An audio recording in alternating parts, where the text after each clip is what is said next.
hair's a little frozen. It's chilly.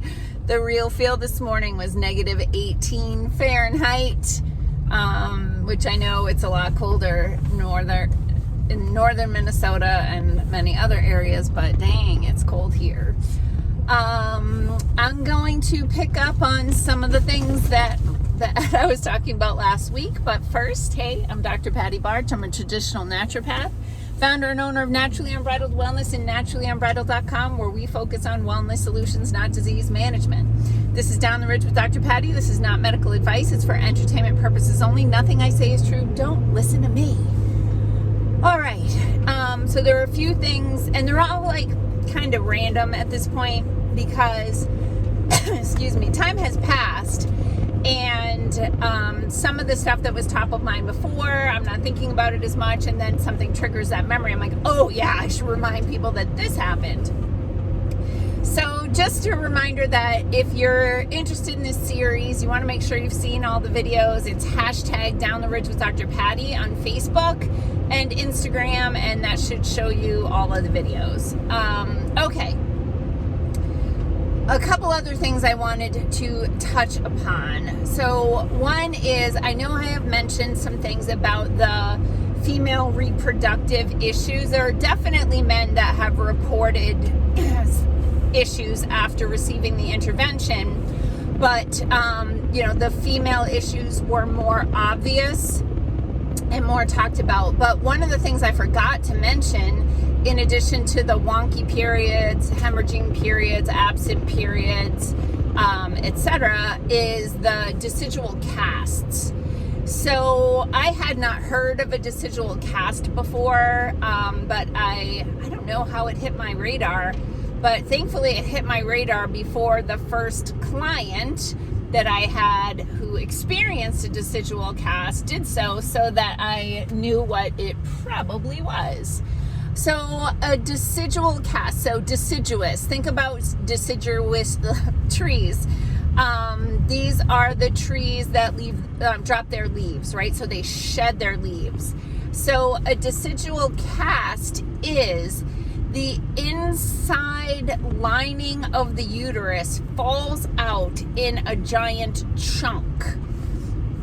I definitely had 2, but possibly 3, I'm trying to remember, clients who mentioned this phenomenon to me. And, they're like, I just passed this huge tissue-colored mass. And I think one client harvested it from the toilet and another client didn't. But both sought medical care because they were like, what just fell out of me? And in both cases, they weren't told it was a decidual cast. I think that actually a lot of potentially urgent care ER physicians aren't familiar with the decidual cast. It's a weird thing that was relatively unheard of prior to the interventions. They were just told, well, if it happens again, come back.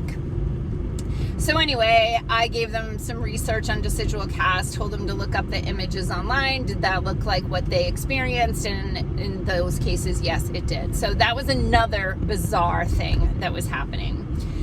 Now, remembering that I talked about the fact that these products were produced under an emergency use authorization, which meant they did not need to adhere to strict good manufacturing practices. Therefore, there was tremendous variability from batch to batch, which is why some people had worse experiences than others.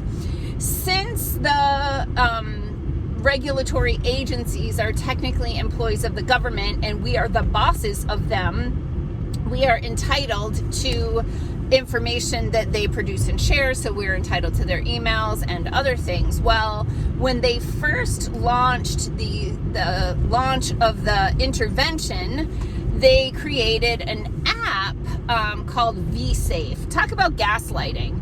They called it V-Safe, right? So you're just assuming the V is safe. And the people who were the early adopters of this, were the first ones to roll up their sleeves. They got to participate with this app. And the app asked them questions like, did you experience fever, arm pain, anything like that? And it was like check boxes, and it was all these like minor things. Like, none of the boxes were like anaphylactic shock, bleeding disorder, nothing like that. They were just normal symptoms that people would experience after such an immune assault. But there was an open text box, and the Informed Consent Action Network, which their website, I highly encourage everybody to go there, is icandecide.org. They did a FOIA request, a Freedom of Information Act request, for the vSafe data. Since the United States government funded the app, owned the app, then the United States citizens have the right to see what that app produced. So had to go to court for it, of course. So at first they just released the checkbox data. And so they could see how many people missed work or school, like what percentage of people who had put in this app were experiencing adverse events. But the government at first did not turn over the text box data, where people put, I had a miscarriage, my baby was stillborn, I had a seizure, I can't walk anymore, like these really significant things that were happening that were not included in the check boxes, because don't ask questions you don't want the answer to is kind of the government motto. So anyway, through additional trips to court, Freedom of Information Act requests, the Informed Consent Action Network received the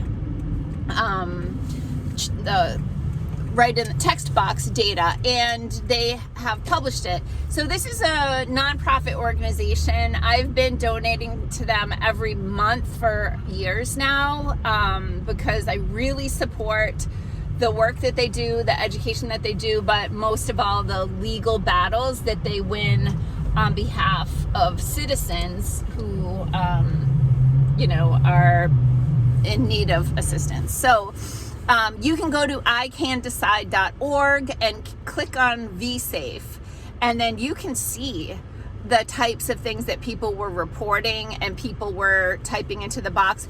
You can also go back, the Department of Health and Human Services, which is hhs.gov. You can look at the VAERS report, VAERS, which is Vaccine Adverse Event Reporting System.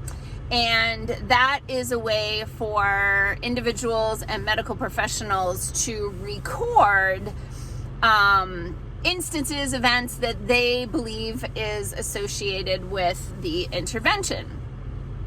And so there were some really, remarkable things, because there is a spot on that for people to write in as well. So that was really fascinating stuff. I think at this point I'll wrap up the video, because the next thing I want to talk about is the DNA contamination in the vials and how this has been associated with increased rates of cancer and aggressive rates of cancer. And I kind of want to walk you through some of the biology behind that. But at this point in the video, I think I'm just going to wrap it up. So go on over to icandecide.org, click on the vSafe data, go to hhs.gov, navigate your way to VAERS, circle back to like 2021, download the VAERS reports, and see what kind of things people were experiencing. Everything under the sun. It's really, remember I talked about my weakest link philosophy, that the area of your body that has the most problems would have the most symptoms related because of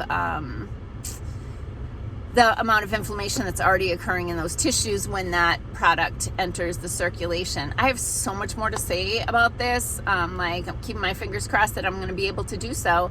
So do what you got to do to make sure that I can keep doing what I need to do. Like, subscribe, comment, share, happy faces, all the things. All right, peace out, peeps. Have a healthy day.